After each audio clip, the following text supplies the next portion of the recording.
and welcome to the BlazersEdge video breakdown. I'm Brian Freeman, and today we will be taking a look at Friday's game when the Portland Trail Blazers took on the Brooklyn Nets. But more specifically, we will be dissecting the play of Blazer big man Jusuf Nurkic. Nurk led the Blazers with 21 points, but was benched for the final 10 minutes of the game, which resulted in the Blazers' loss. Lack of effort and poor defense have been rumored to be the reason for the benching. So let's dig in.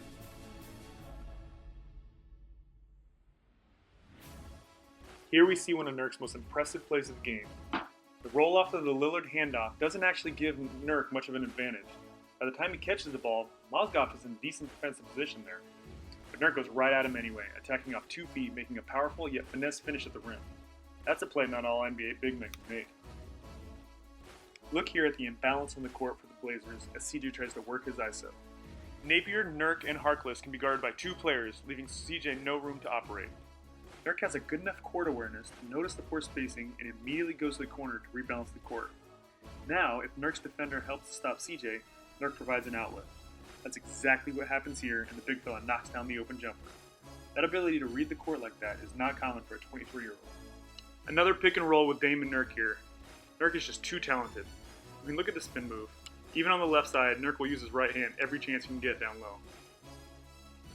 When the Nets went small in the first half and tried the 6'8" Quincy AC at center, there was no need for plays. Just get it to the big U. He draws a foul on this possession. And again, same thing a moment later. Nurk is just too big here. He gets a simple post up, he gets to his spot, and he gets a little jump hook to drop. Look at AC just surrender here. Here we get another pick and roll, this time to the interior with Shabazz against the smaller Brooklyn lineup. We get another right-handed lay-in from the left side. On the Blazers' first possession in the second half, Lillard and Nurk run another pick and roll, get another easy bucket from Nurk. Here they bring the pick outside a little bit farther. Nurk sets a good pick and allows Dame to get the open jumper at the free throw line. But really, nobody's questioning Nurk's offensive abilities. Supposedly it's the defense that got him benched, so let's break down that side of the ball. Off the inbounds here, Nurk is in a great stance on the catch. AC sets a down screen to set up a ball screen. As AC spots up, Nurk and Dame communicate the switch to result in an ISO. Now Nurk allows a paint touch here, but he doesn't come out any extra help, and he does force a tough shot.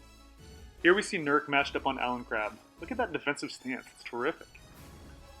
Nurk reads it well and forces Crabbe to give him the ball. Right there, he gives up just a little bit too much space. But his defensive presence was felt and Crabbe misses. In transition is where we see Nurk struggle the most. Here, he's neither helping on the drive or getting out to a shooter. He stands there with his hands down, doing nothing. He allows a wide open 3 and then an offensive rebound. Honestly, it just looks like Nurk is starting to wear out physically. Here, he misses this easy lay-in, and then he misses the tip-in. He's clearly upset with himself, but watch him here in transition. He just jogs about without knowing where the ball is or who he's guarding. He just runs straight to the rim, doesn't communicate anything. Look at Joe Harris wide open in the corner. He could have a wide open lay-in or a 3. Choose to shoot the 3. Luckily for the Blazers, he misses. The Nets set a pick in transition here, and Nurk and Dame are forced to switch. Russell, in the corner, is now Nurk's responsibility. But right here, Nurk's in a tough spot. He wants to help, but unfortunately, that leaves Russell wide open for the 3 in the corner. Here's another switch on a transition screen, but watch Nurk pointing right there. He's being engaged on his responsibility. He's active and ready, and consequently, it leads to an easy fast break lane. As we head towards the second part of the second quarter, we see Nurk on help defense here. He's in the right position, but he just takes a half-hearted swing and barely affects the difficulty of Hollis Jefferson's lane. Teams switch screens for one of 2 reasons, to gain an advantage or just because it's easier than fighting through. Blazers switch almost all ball screens, but they almost never gain an advantage. Nurk drops back on the screens, but he does a great job of pointing and communicating the switch to Blazer guards. In this game, especially in the first half, Brooklyn guards were almost never able to capitalize on the ISO with Nurk. So clearly, Nurk can defend. As we've seen in the first half, Nurk points, he communicates, he can get in a stance, and he can contain a ball handler for a few dribbles when he needs to. But that makes the plays where he's not engaged even more curious. You almost have to wonder if it's more of a conditioning thing. Remember, skinnier means lighter. Doesn't necessarily mean he's in better shape. Let's look at the second half.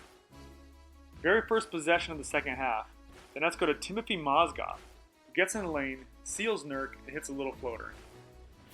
That's the last thing their coaches wanted to see. Well, that is until a couple possessions later when Mozgov gets the alley-oop. That's more of just a terrific pass by Russell. Here we go on the offensive end. Nurk misses his little floater, and I don't know why he's backpedaling right here in transition. There's nobody who backpedals faster than they run. Nurk is able to recover, and he does get a clean block off. My question is, why does Carroll have to get into the rim before Nurk ends up contesting it? Here we can see on the replay, the shot goes up, and Nurk does get the ball before it hits the backboard. But I'd much rather have Nurk turn around and sprint and get to the ball before he gets to the rim like that. And here's your coup de grace of the Blazers in the third quarter. Look at that complete lack of effort and communication. It's like they're beat. Here, let's slow that down real quick. Watch as AC comes across the court like he's going to screen Dame. Dame even has his arm out. But there's no screen. So what do? Well, Nurk doesn't switch because there wasn't a screen. And Dame has no idea what to do as well. Nobody talked. Nobody said a thing. Nurk didn't even move. And Dinwiddie gets the wide open lay-in. We look here at one of Nurk's last plays of the night. The screen and roll comes up top. Instead of trying to corral the guard, Nurk just waits at the rim and forces the guard to score over him. It is a little bit lazy, but it does work. The problem being the mismatch that it creates on the rebound. The missed shot at the rim may as well be an alley-oop, and McCollum is forced to foul. Nurk's night would end shortly after that. Judging Stott's decision to bench Nurk is more difficult than it sounds. We don't know what the coaches had told Nurk to do, or if he was following the game plan at all. All we have is the evidence in front of us. So decide for yourself. Should Nurk have been benched? Let us know with a comment below. With any other questions, you can find me on Twitter at BrianFreeman24 or email me at bfreemo24@gmail.com. Thanks for watching and stay tuned for more of my video breakdowns here at Blazers Edge.